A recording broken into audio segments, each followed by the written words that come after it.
Well, okay. Now, can you see the PPT? Yes, Does it? sir. Well, okay, fine. So, civil administration of Chhatrapati Shivaji was not only a good warrior, but you cannot lay the foundation of the enduring kingdom or enduring empire unless you are good at administration as well.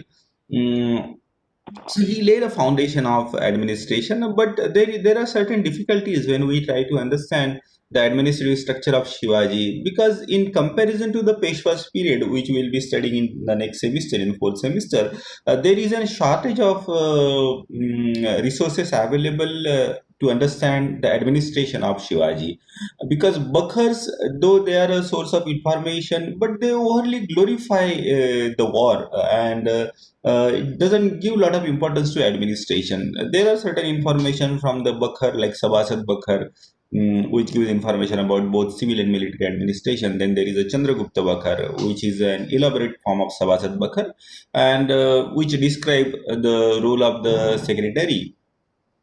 Then Chitnis Bakhar we have, which talks about the theories of public administration. But then this Chitnis Bakhar, instead of giving about the factual information about the way administration was run, it talks about the inspiring thought behind the administration. There is something called administration that is put at the place, and there is something called administrative policies. Administrative rule are influenced by the policies. Do you understand the distinguish between these two things, administrative policies and administrative rule? Policy are the main determining factor which aim at a particular thing. For example, welfare of the poor people is a important policy, is an important guiding principle, and for that purpose the rules are made about the progressive taxation. The rich people are those who have higher income, they are taxed more, 30%, and those people who have less than 5 lakh rupees per annum income, they are not taxed. So this is a rule, but this rule is influenced by the policy of taking care of the relatively economically weaker section. This Chignis Bakar, it talks about the theories of public administration, theories behind the administrative structure, instead of giving the factual information about the way actually Chhatrapati Shivaji's administrative structure worked. Then Adnyapatra is, of course, we have studied about Adnyapatra, which is written by Ramchandra Banda Amatya, and it gives considerable information about the administration. And here also there is a lot of writing space that is being dedicated to explain the policy instead of just explaining the administrative structure. But it does give information about the different dimensions of Shivaji's administration. Then, apart from that, there is a text called Rajya Vyavhar Kosh. Chhatrapati Shivaji, at the time of his coronation, appointed Raghunath Pandit to prepare this Rajya Vyavhar Kosh, and this was done with the purpose of finding the substitute word for the Persian and Arabic word. As Maharashtra was ruled by the Bahmanis, and then after that the kingdoms that that came into existence after the breaking of Bahmani, that is Nizam Shahi and Ahmad Shahi of Bijapur, Nizam Shahi of Ahmednagar. These are the kingdoms. The king was Muslim, and they looked at the Middle East for the cultural and administrative pattern. And Persian language had been an important language of the court, important language of the administration during the medieval period, and a lot of Persian and Arabic word that were kept into Marathi, and Chhatrapati Shivaji had tried to do away with that Persian and Arabic word and replace it with the Sanskrit words. While studying this Rajya Vyavhar Kosh, also we come across the different important words that were being used for the administrative structure, administrative pattern, the position, different administrative officials in the administrative structure. This Shivaji's attempt of Sanskritization of the administration, of course, did not work much, because during Peshwa's period also we find that a lot of Persian words it continued to be in use. In fact, the word Peshwa itself is Persian word. The substitute in Marathi and Sanskrit should have been Pradhan, but then during Peshwa's period we don't call him Pradhan, but we continue to call him Peshwa. And Peshwa is, it's being accepted as people speak Peshwa as if it is a Marathi word, but in fact it is a Persian word. But nevertheless, languages are always fluid. It should be. There is coming and going of the words. It should not be very rigid. Well, and this Rajavivar Kosh also gives information about the different institution, different karkhanas. There used to be different karkhanas in the administrative structure. It talks about civil and military administration. And now, as we have studied this in the first semester, the relatively systematic effort of writing historiography has started with the establishment of the Sultanate. And with the coming of the British, the historiography became relatively better than that. And that is the reason we have these records of factories at Surat and Bombay. The Britishers, European and the Britishers, when they came to East, that is India and other Eastern countries for doing business, they had a system of keeping a record, and these records which are prepared at factories used to be the place of collection. In fact, the word factory we generally use where something is manufactured. But during those period, the word factory communicated it implied that it is a place where you keep this, which was like a storage of the goods, the goods that were imported from, brought from Europe to be sold in India, as well as the goods that were collected and brought in India to be sent to European countries. So these factories, gradually this establishment became bigger and bigger, and they had their own elaborate administrative structure. So these factories also kept their record. They wrote lot many things about the political events that were happening around them, and these factory records are a very important source of administrative structure of Shivaji. Factory records at Surat and Bombay particularly. Then when Shivaji has invaded South, he conquered the Karnataka, which is Tamil Nadu now. He conquered Jinji and surrounding area.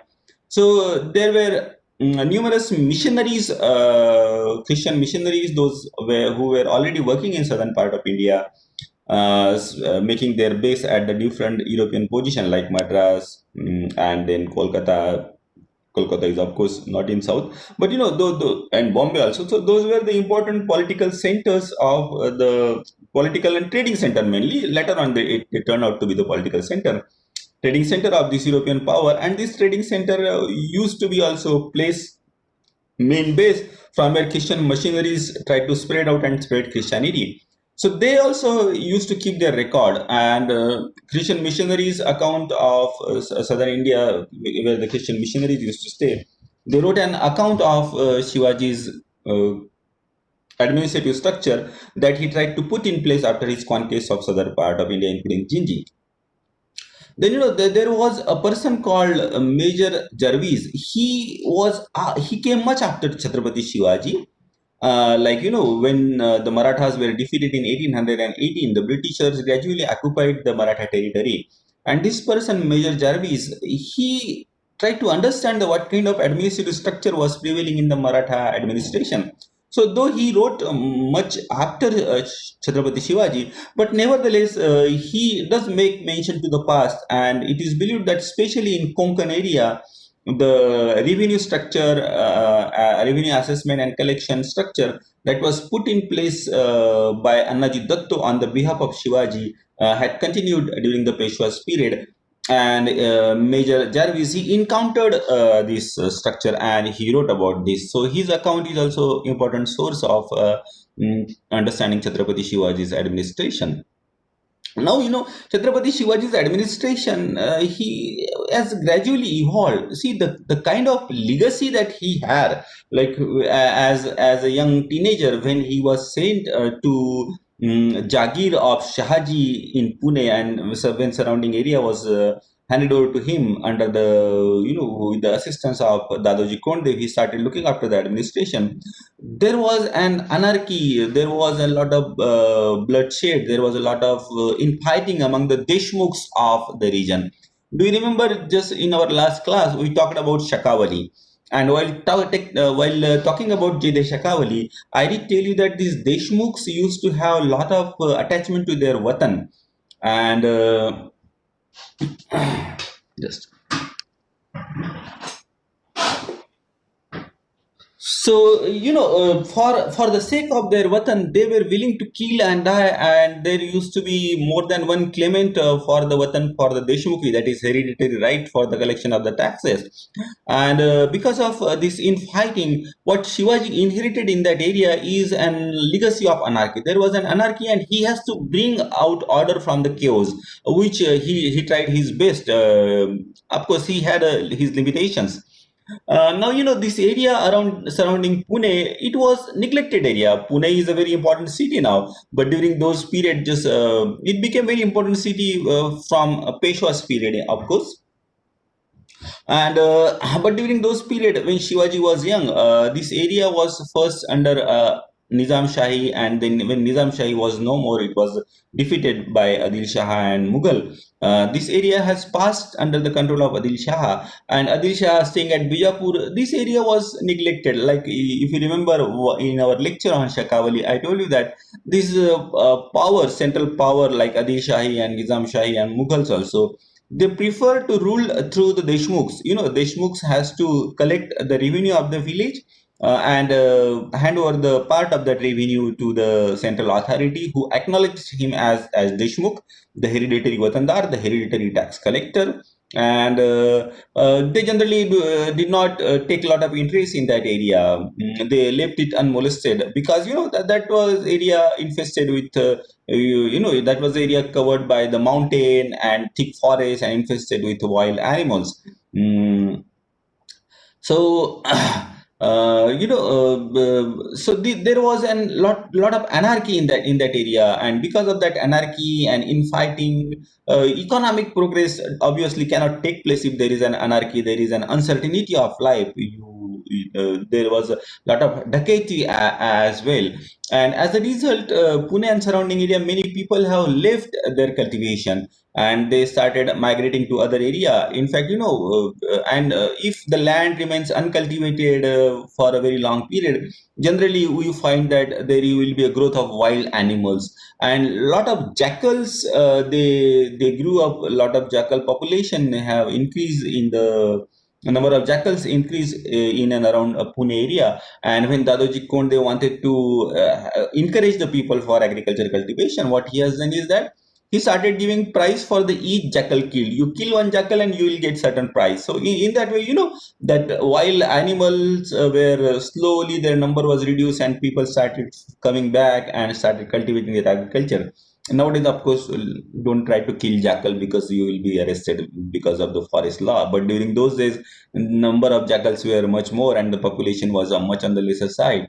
So killing a jackal was considered as heroic and not an illegal act, but it is an illegal act. Now you see how the time changes, and along with the time, the laws changes. That is the reason I referred to the policy. Now that time policy was to encourage the agriculture, so killing of jackal was not a illegal thing. But now the policy is to protect the wildlife, and so there is a law that if you kill wild animal, you can be arrested and prosecuted in the court. Well, and there is one more problem while understanding the administration of the Marathas.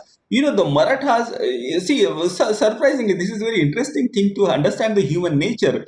There are certain, might be hereditary, you can call it, or the inherited, or the socially determined nature of a particular community, particular group of the people. For example, Marwadis are generally considered to be a very successful businessman, and the Pathans and Sikh are considered as the very good warrior. They could be very tough as Afghans. Uh, in case of Marathas, they have proved themselves in the battle. During Peshwa's period, they fought war. Panipat is at such a long distance. Are you able to get me? I'm not seeing the signals now. Am I audible? Yes.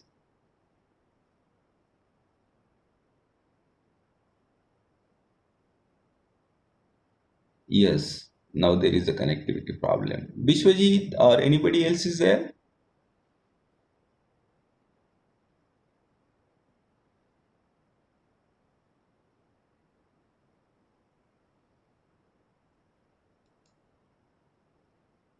Bishwajit, Laltanpui, are you getting me?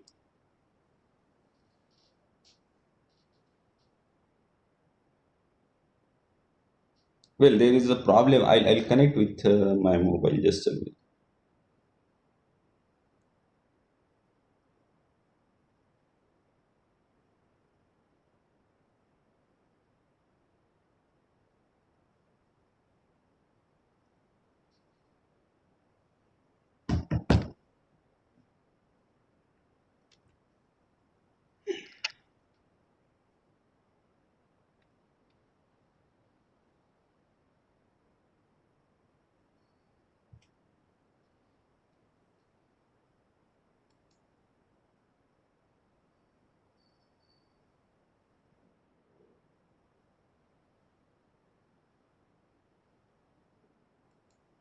Well, okay. Bishwajit, are you getting me?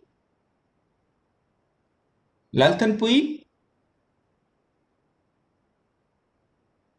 Asia, somebody please answer. Hello, are you there?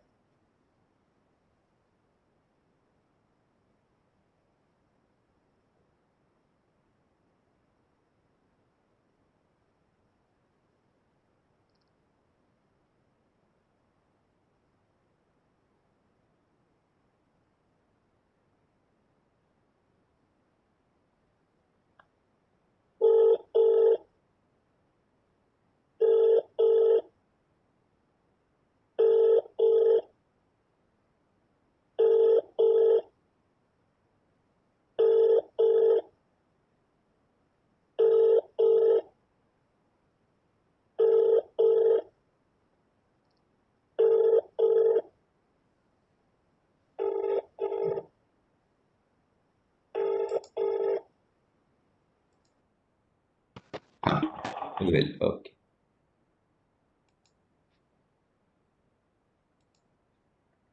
Well, okay. So, there is some particular character of a particular group of people, in particular group in a particular society.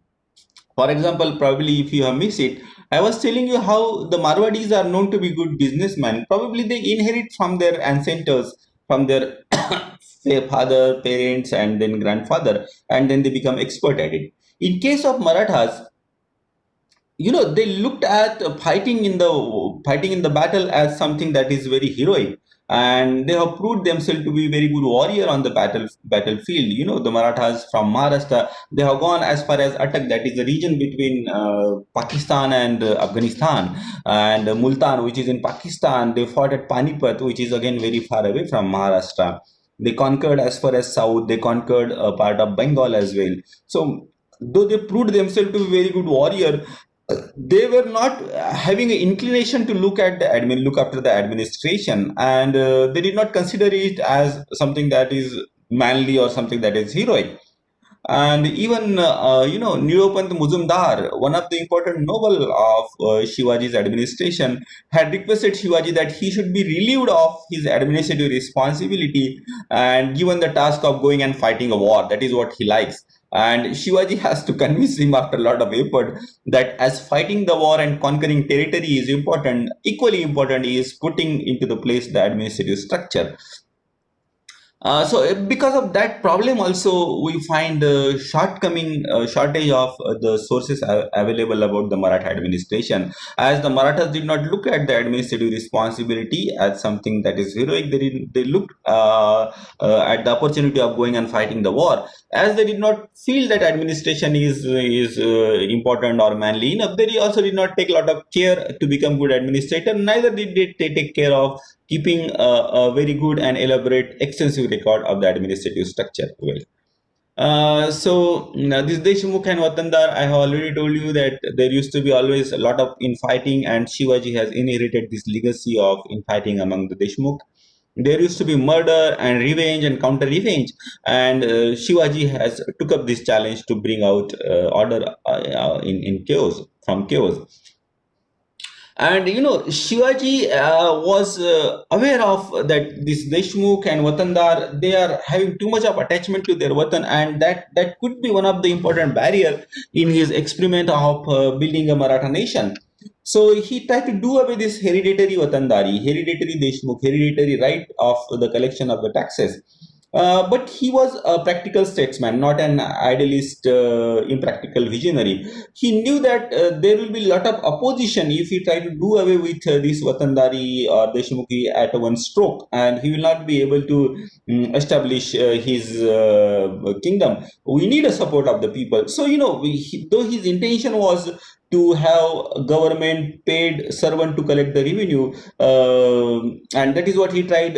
He established at many places, but ancient Watandari of Deshmukh, he could not abolish altogether. Otherwise, he could have faced a lot of opposition. But he was not in favor of Watandari and continuation of the Watandari. He was not in favor of the hereditary handing over of the office. So, and this is also one of the important reason that many Maratha Watandar, they supported Adil Shah and opposed Shivaji, because Adil Shah was fine with the Watandari system. He gave that Watandari to hereditary Deshmukh and did not disrupt their area. And but Shivaji was always looking out for an opportunity to reduce the power of this Watandar, as they could be an important threat to the consolidation of the Maratha feeling of nationalism. And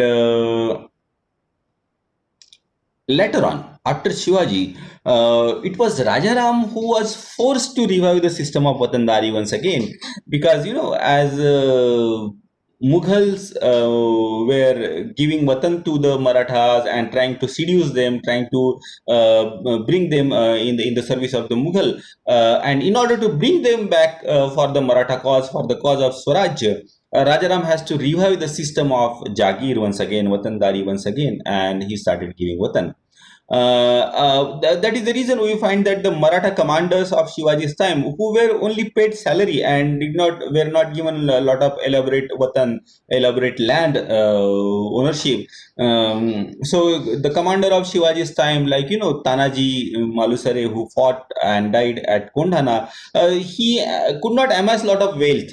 And neither his successors were having a lot of wealth.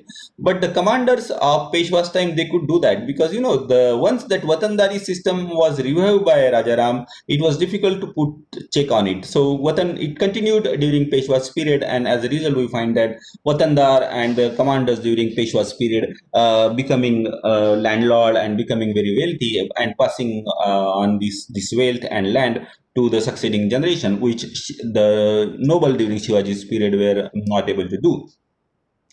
Shivaji, he cut the privileges of many Watandar, and he destroyed the fortification also. The Watandar, Deshmukh, they used to live in a gadi. Gadi was like a small fort, small castle, which was having a fortified bastion and the fortified wall. So Shivaji, wherever he could, he destroyed these small castles so that Watandar should not assert their independence.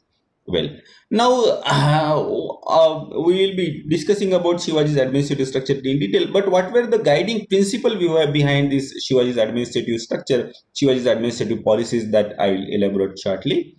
His policies were to safeguard the territory with the help of mountain fort in the region, not to give government jobs in the family, but to the deserving person. One of the important policy, not to grant jagir in lieu of military or civil services, not to collect revenue through zamindar but through government servants, to employ person belonging to the different caste and maintain balance. The caste is remain still very relevant, even though we talk about the caste discrimination and caste should not be there, but it was more prevalent during those period, and the caste jealousy was there. For example, Brahmins and Marathas and Prabhu, they all had a kind of jealousy against each other, and Shivaji had tried to make a best possible use of it. For example, we'll be studying about the administration of the fort. At the fort, there will be a killedar, the important in charge of the fort, who used to be generally Maratha. Then there used to be Sabnis. Sabnis used to be the main accountant. He used to be generally a Brahmin. And then there used to be Karkhanis, who used to look after the store. And he used to be generally from the Prabhu caste. So, these three castes who were having a kind of jealousy about each other were deployed at the fort, so that the particular caste or the particular person should not assert himself as an independent and have courage to disobey Shivaji. These three castes will keep an watch over each other and maintain the balance. If somebody is trying to negotiate with the enemy, or trying to have a kind of rebellious attitude, that will be reported to Shivaji. And next principle was that to save money for future. So on this principle, Shivaji's administration generally worked. And in Shivaji's administration, one of the very important thing that we need to know or we need to discuss about is that is his Asthpradhan Mandal. Ashta means eight and Pradhan means chief. So, he had the council of eight important ministers, and they assisted him in running the administration. Now, this is put at a proper place, and a very elaborate information about that their duties and responsibilities are given in Bakhars. But how this Ashtapradhan system has evolved, it's very difficult to pinpoint it, because this evolution of the Ashtapradhan system had a very long legacy.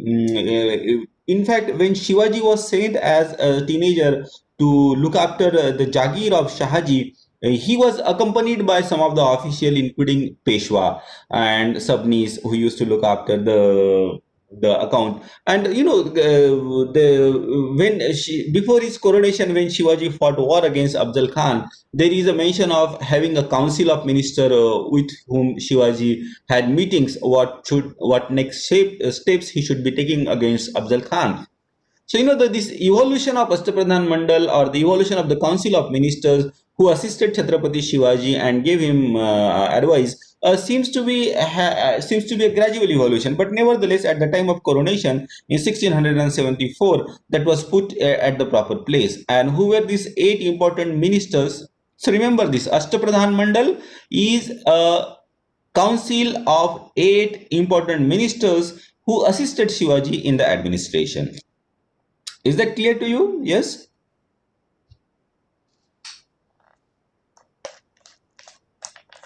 Yes? Please say yes, so that I know that you are connected. Yes, sir. Yes, sir. Hmm. Yes, Okay. sir. Okay, fine. So, among this Ashtapradhan Mandal, among these eight council of eight minister, the very important and the first position is Peshwa. Peshwa is, as Shivaji has tried to do away with the Persian word slowly, and replace it with the Sanskrit word. So the Sanskrit word for this Peshwa is Mukhya Pradhan. And during the time of coronation in 1674, the person who was appointed to the post of Peshwa was Moropanta Pingle.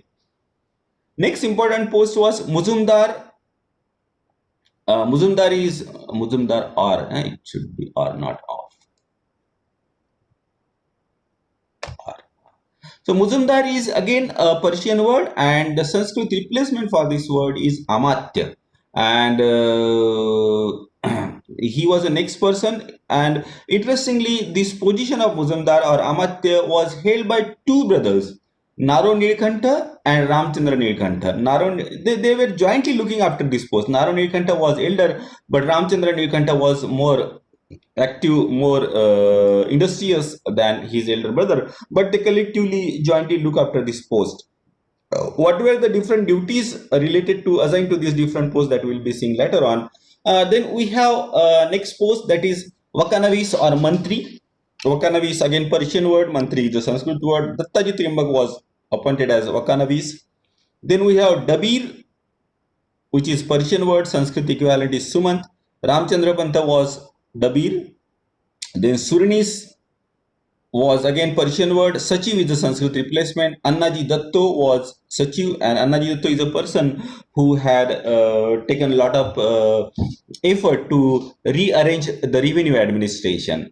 Then we have Pandit Rao, or the royal priest. Pandit Rao is, of course, not a Persian word, it is a Sanskrit word. Raghunath Pandit was appointed as Pandit Rao. Then Sarnobat is again Persian word, and Sanskrit replacement is Senapati. Hambir Rao Mohite was appointed as Senapati during the time of Shivaji's period. And Nyadhish is again Sanskrit word. Nyadhish or Chief Justice Niraji Raoji was appointed as Chief Justice. So these were the 8 important Council of Ministers that form Asthpradhan. And now we'll be talking about this little bit I have already told you, not sure about the origin. It has evolved over a very long period, and many the posts like Peshwa were in existence much before the coronation of Shivaji. And this probably this post like Peshwa and Sarnobat, Swan and so words, those were prevailing in the Deccani Sultanate like Bijapur and Ahmednagar, and Shivaji he reorganized them in more systematic manner. And all this information we get from the official documents called Kanujapte. Kanujapte is an official document published after the coronation, and this official documents gives information about the different 8 council of minister and their responsibilities. Then the post were not hereditary. This is important characteristics of Shivaji's administration, because in case of Sarnavat itself, we find that during Shivaji's lifetime itself, there were a number of Senapati who were changed. For example, Prataparao Gujar was Senapati, but he dies, and instead of giving the post of Senapati to his son, he Shivaji gives it to Hambirao Mohite. And even before Pratap Gujar also, Shivaji changed his Sarnobat. So doing away with the hereditary ownership of the particular title, particular position was one of the important factor of Shivaji's administrative structure. Council existed well. Now, out of these 8 council of ministers, except 2, that is Nyadhish and Pandit Rao, rest 6 had to go and fight the war in case of required. So, during that time, we find that there is a medieval period in generally, there had been a combination of civil and military responsibility as well. It was not as separated as we have now. For example, a district collector will never go and command the army at the time of the war. Their commanders are different. They are trained in a different manner. Their work nature is different. But that was not the case during medieval period. In case in Shivaji's period, a civil administrator, a civil servant may have to go and fight the war at the time of when it is required to do so. Well, now from that documents are referred to Kanujapte, we get information about the duties of Asthpradhan and Peshwa. The first important person in the Council of Ministers in Asthpradhan was Peshwa, who in Sanskrit equivalent is Mukhya Pradhan. And what were his duties? His duties were to look after the welfare of the state in general terms, to represent the king in his absence, to keep peace among other officers. So he was a kind of having an overall supervision over the officers of the state, to promote harmony in the administration. All royal letters and charters had to bear his seal below the king's seal. All the royal letters they will be drafted by the Sachiv, and then read out, corrected, and then the king will put his seal, and below that the Mukhya Pradhan, that is Peshwa, also put his seal, and he was of course had to lead the forces whenever it is required. Then the next important minister is, that is Amatya Muzumdar. He was like a finance minister, and he was assisted by the different people, mainly the Darabdar and Fadnvis. So these are the 2 important officials who work under Amatya. And what were the duties of Amatya? To supervise the income and expenditure of the state. He was like a finance minister. He was the record keeper and accountant of the Suba. The Suba, the different provinces, also had the record keeper and accountant, and all those were made subordinate to Amatya. They have to report to Amatya about the revenue of their provinces. It was his responsibility to check all the account of public income and expenditure and report them to king. He has to countersign and put his seal on the statement showing income and expenditure, and he has to, of course, go and fight the war whenever it is required to do so. Then the next important post is Mantri Vakanavis, who was like home minister, and his responsibility was to complete daily records of king's doing and court proceeding. He has to watch over the visitors of the king who is coming and visiting the king, to safeguard the king against a murder plot. There was a lot of threat to the life of the king. There will be people who will be conspiring and trying to eliminate the king. So it was his duty to guard the king against the plot. And he has to watch over his meal. When the meal is served to the king, he has to ensure that it is not poison. It is believed that that was done in case of Sambhaji. People tried to poison him, and when Sambhaji found it out, because of certain system of balance, certain system of check, he punished those people who were involved in the conspiracy. And he could deliberate on all political matter. He could give advice. King can ask advice of Mantri. Of course, he can ask advice of all other minister as well in case of the important political matter. Then Sachiv, who is called Suranavis in Sanskrit, to see that all royal letters are drafted in the proper style. It was his responsibility. King used to just tell, okay, fine, write letter to Adil Shah, and this should be the matter. And it was his responsibility that he should write in a correct language, and ensure that the diplomatic courtesy is being followed, and all that kind of stuff Sachiv has to look after. And his seal was necessary on the royal letter. After drafting, is he will, before sending the letter, definitely he will put his seal, and king also will put his seal. He has to receive all the letters that is coming from abroad, coming from other power. During those days, there was no postal system as we have now, and the personal letter of the king and the ruler, they were sent through the personal envoy, personal representative. So he has to receive those letters. He was also, being a secretary. Sachiv was like a secretary. So he was also responsible for checking the account of Mahal and Pargana. Mahal and Pargana were the administrative division of the kingdom that we'll be talking later on. And in case of Shivaji's administration, it was Annaji Datto who was a very important Sachiv of Shivaji, and he carried out a land settlement. So, he was, though secretary, he was having a lot of work to do.